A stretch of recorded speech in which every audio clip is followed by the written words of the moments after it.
différents points de vente, passant d'un un pizzaiolo à l'autre, on peut avoir des écarts assez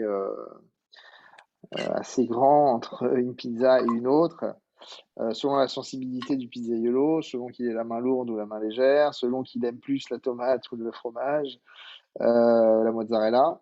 Et du coup, enfin voilà, c'est plutôt géré de manière empirique que de manière très scientifique, en tout cas pour ma part. Donc, je ne suis pas le bon élève pour cette question. Et tu as déjà essayé des contre-mesures justement pour essayer de Non, faire mais en c'est sorte hyper. Alors, moi, pour le coup, que comme ce c'est de la problème. pizza à la coupe, on est sur des grandes tôles Ouais, ça. et c'est pas des pizzas rondes.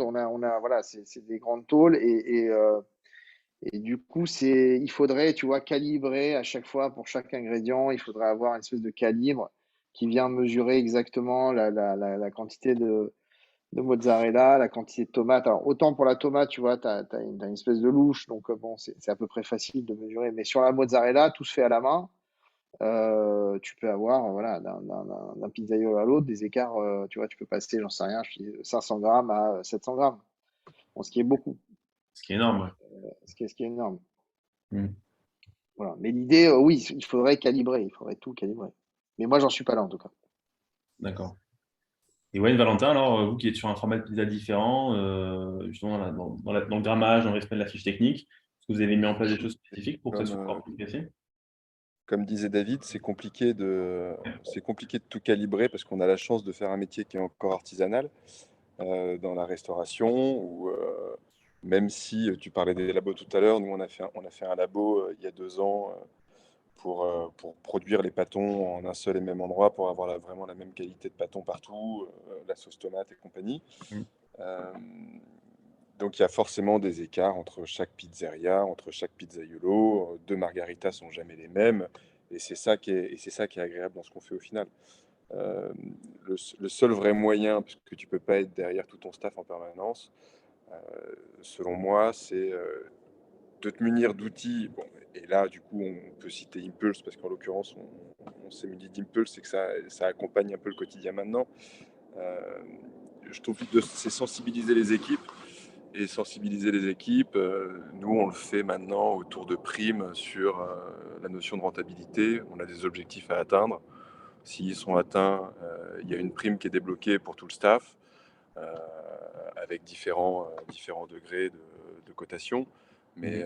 mais où tout le monde touche un peu pour un effort collectif, de se dire, ok, bon bah là on se rend compte qu'il y a un problème sur la mozza, sur la sauce tomate, parce que c'est vrai qu'on on parle tout de suite de si tu as un écart de 10 centimes de produit sur chaque pizza, à la fin de l'année, c'est des sommes qui deviennent astronomiques. Donc on préfère se dire qu'on en redistribue une partie au staff pour essayer de garder le reste pour soi. Super. Et toi, Wayne, Euh, Nous, alors nous, on utilise deux méthodes. Il y a une méthode qui est très artisanale et l'autre méthode qui est plus informatique, on va dire. La méthode artisanale, elle est assez simple, hein. C'est de rappeler en fait à tous les pizzaiolos quel est en fait le. On est. Non. C'est de rappeler aux pizzaiolos en fait, en tout cas, quelles sont les quantités en fait qu'il faut mettre sur chaque pizza en fonction.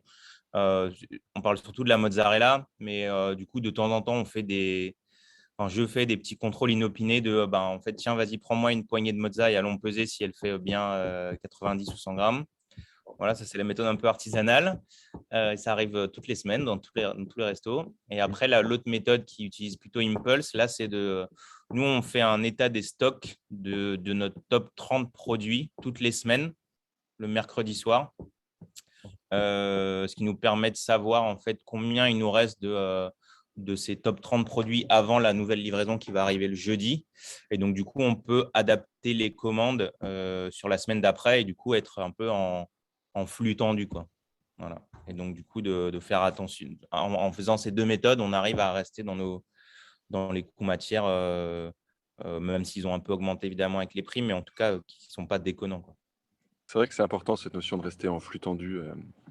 Wayne a raison, quand tu as une chambre froide qui est trop pleine, et finalement, bon, bah, les pizzaiolos préparent tout en amont, dans les boîtes. Enfin, chacun a un peu sa méthode. Mais si tu as de tout à foison, tu te retiens pas et tu fais pas forcément attention, tu en mets plus. Alors que dès que tu sens que tu es un tout petit peu en tension sur un article, ils font automatiquement aussi plus attention. Exactement. Ok, super clair.